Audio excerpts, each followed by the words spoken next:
Running this like a well-oiled machine, folks. I am MayorWatt. I run ohmTown, probably the same as this intro. Welcome to WarCrafters, June 15th, 2025, Season 2, Episode 24.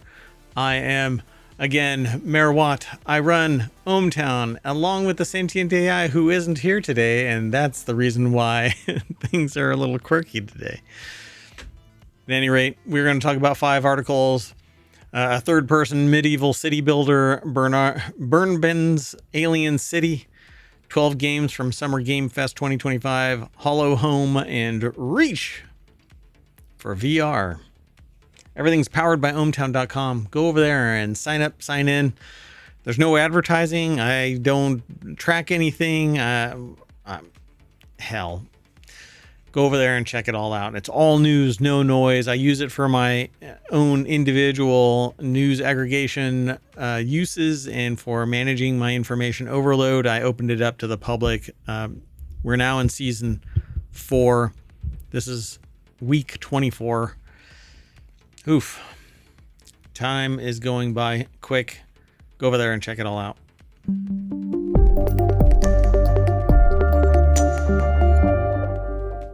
All right, folks, the first article in WarCrafters, this is the intro page for WarCrafters. It's one of 50 channels that we have under 6 main categories. Go over and check it all out. That said, the first article is Medieval Dynasty fans should check out this third-person medieval city builder that just got a demo on Steam.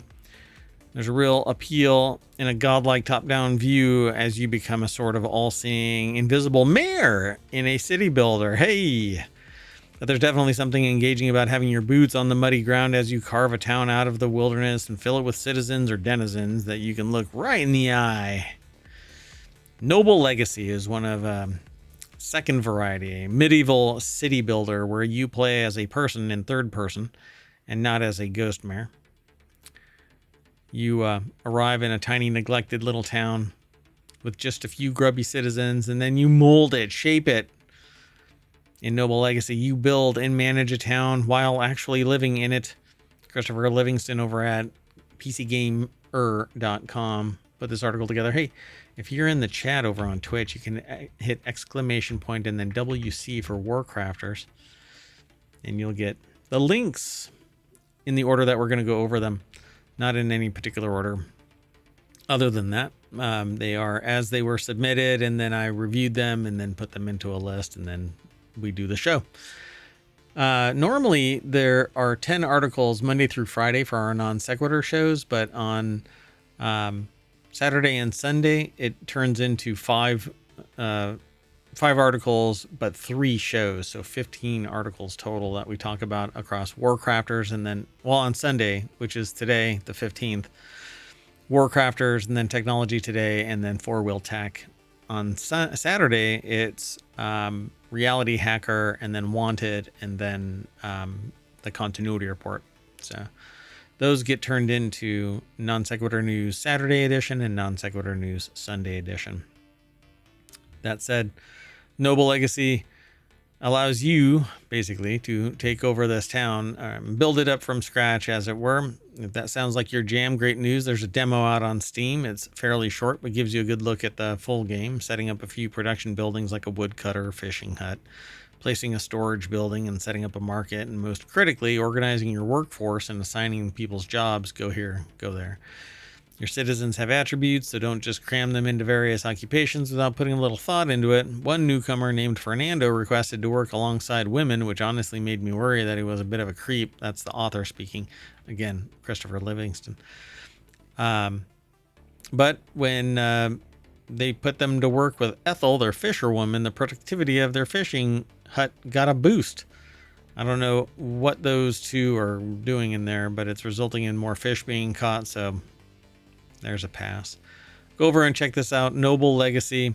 I'm going to hit play on this trailer for a little bit.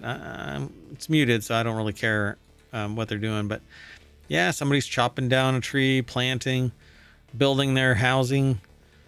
But it's not you necessarily. I think you just tell them what to do and they go and do it, which is pretty cool. It's kind of like RTS, but you're first person. This looks pretty cool.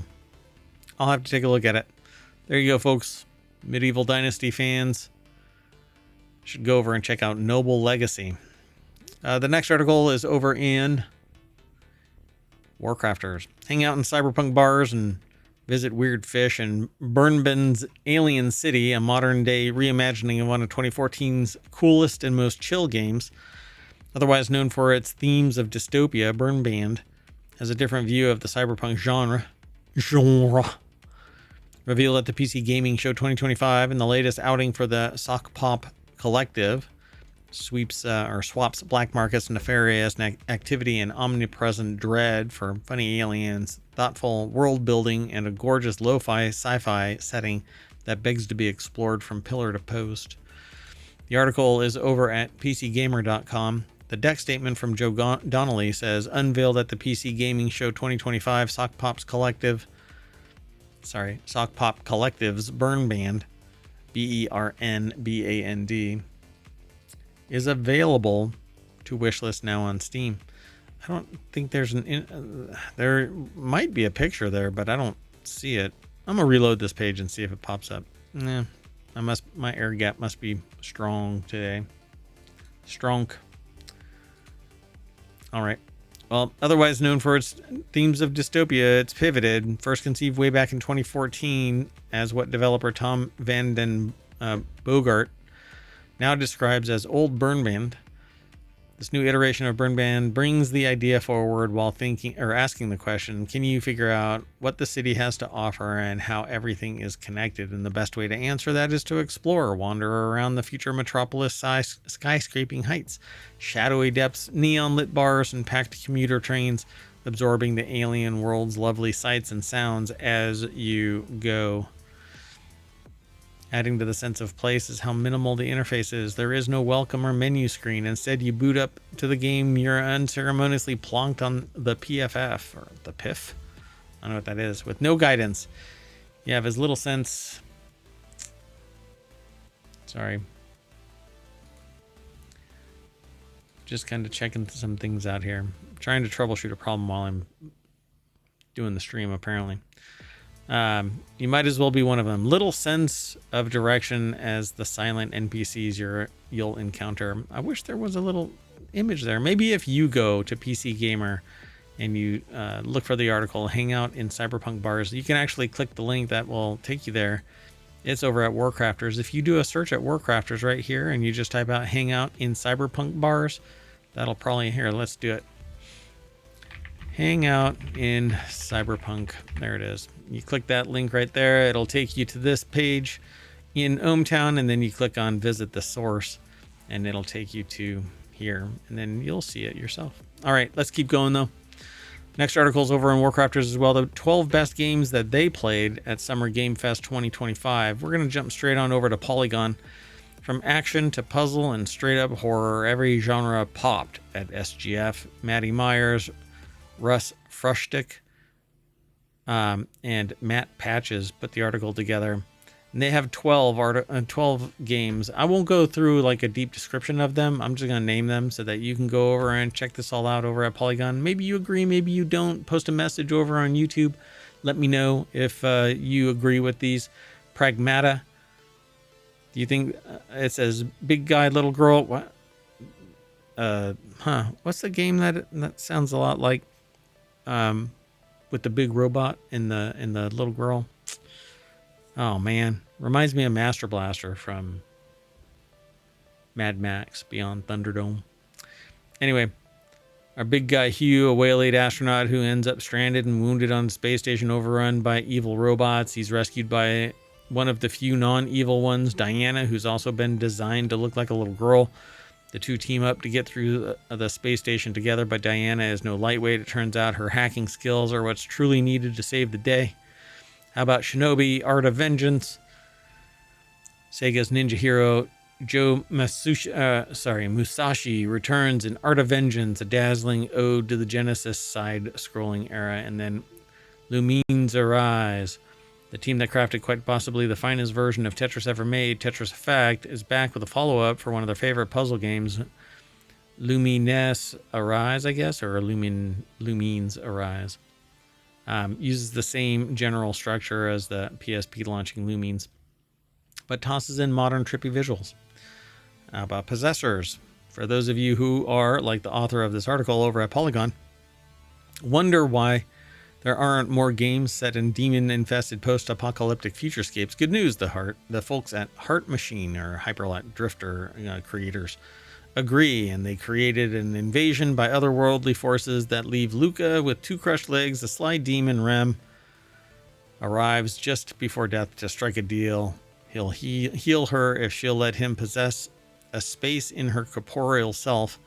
And with the snap of a finger, Luca is reborn with demon powers and ready to fight her way through the wreckage of the world she knew. It's a Metroidvania. Art is rife. This year's award for most psychedelic experience that had me screaming, "Oh my god, what the?" every few minutes has to go to Art is Rifle. Art is Rifle. Shadow Labyrinth, probably going to refer to Shadow Labyrinth as Grimdark Pac-Man, even after it gets released, because that's what it is, even if its forgettable title doesn't make that clear. Shadow Labyrinth. Infinitesimals. So Grounded 2 was not the only micro-sized adventure game on display at this year's Summer Game Fest. Players who enjoy running around as a tiny person need to check out Infinitesimals, which the folk at Qubit Studios have been toiling over in some shape or form for over a decade, beginning as a pet project for veteran game designer James McWilliams. And Neon Inferno looks like a side-scroller. Yep, actual of-the-era side-scrollers from the 1990s is what it looks like. Still, there are people out there making awe-inspiring new entries. The Zenovia Interactive's Neon Inferno looked like one of them, inspired by franchises like Contra and Metal Slug with a 32-bit cyberpunk art direction that completely over-delivers. Neon Inferno is a shooter bursting with action from the first second. And Soulmates. Overcooked but on a spaceship. I'll leave it at that. That's what they say here. Ambrosia Sky.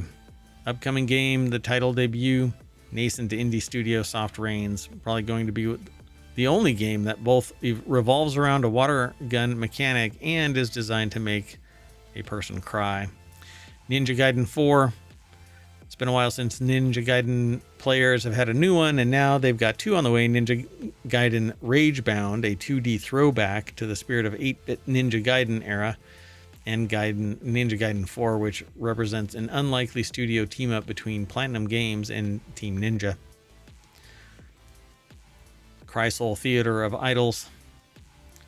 Blumhouse Games took over a corner of SGF to preview a few of their titles, including the extremely cheeky Bloody Farm sim horror mashup called Grave Seasons and Crizzle, the first game from the Madrid-based Vermilla Studios. The latter gave them the willies in a classic Doom, Quake, Hexen did back in the day. Crizzle says its first-person horror shooter was deeply inspired by the rush of playing BioShock, which brings me back to that first person with the robot girl and the big guy pseudo-protecting, and they're kind of flip-flopped.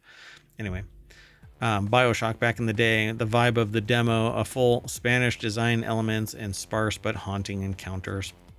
And that's all of them. Most of these are coming out sometime in 2025, it seems. Yay for us, game players. All right, we're going to keep on moving though.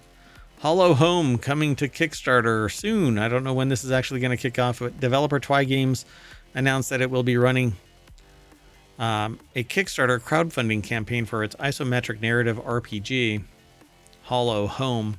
Oh boy, Hollow Knight. Might want to stay away from it. Anyway, Hollow Home is inspired by titles such as Disco Elysium and the spring 2022 assault on the city of Mariupol. It's designed to the impact of war from the eyes of ordinary people caught up in it, and the game is a development for PC and console with a demo currently available on Steam. Oof, this one's gonna hit hard. Alex Fuller over at RP Gamer, sorry. Developer Twy Games announced that it'll be running that Kickstarter. You're going to control a 14-year-old resident, Maxim, with the game beginning on the eve of the invasion. Oof. Let's keep going. The next article is over in RealityHacker. Reach invites high-intensity VR action with open arms. Open arms. As I jump over buildings and quickly flinged to rooftops. Quickly flung myself to a rooftop? I don't know. Anyway, Reach made the author glad that they accrued VR legs in the past few years. They debut title by Dreams Elevation. Takes cues from existing mechanics and the studio's own institutional knowledge of space and turns them up to 11.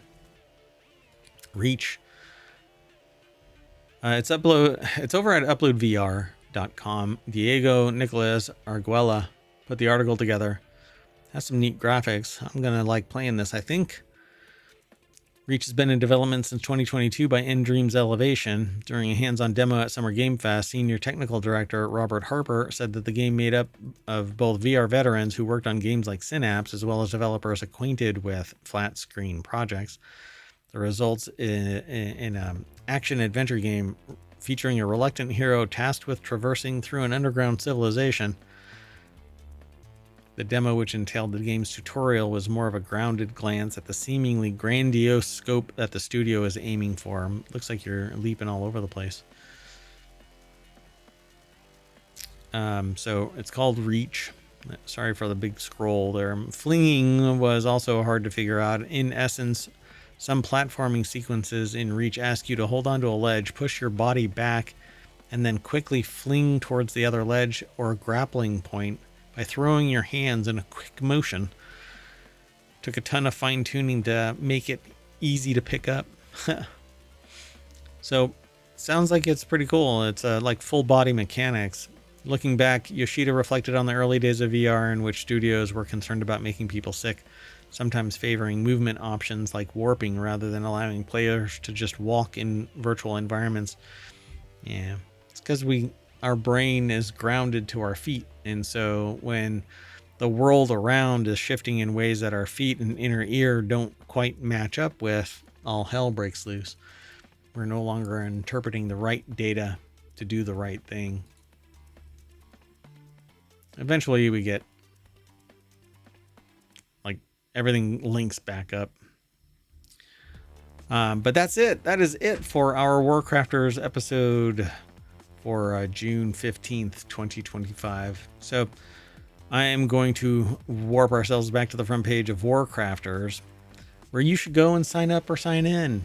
Would love to have you chatting in chat and talking over on Twitch and the chat over on YouTube and the Twitch chat over on Twitch and on the Discord, and there's a Patreon and the website, of course.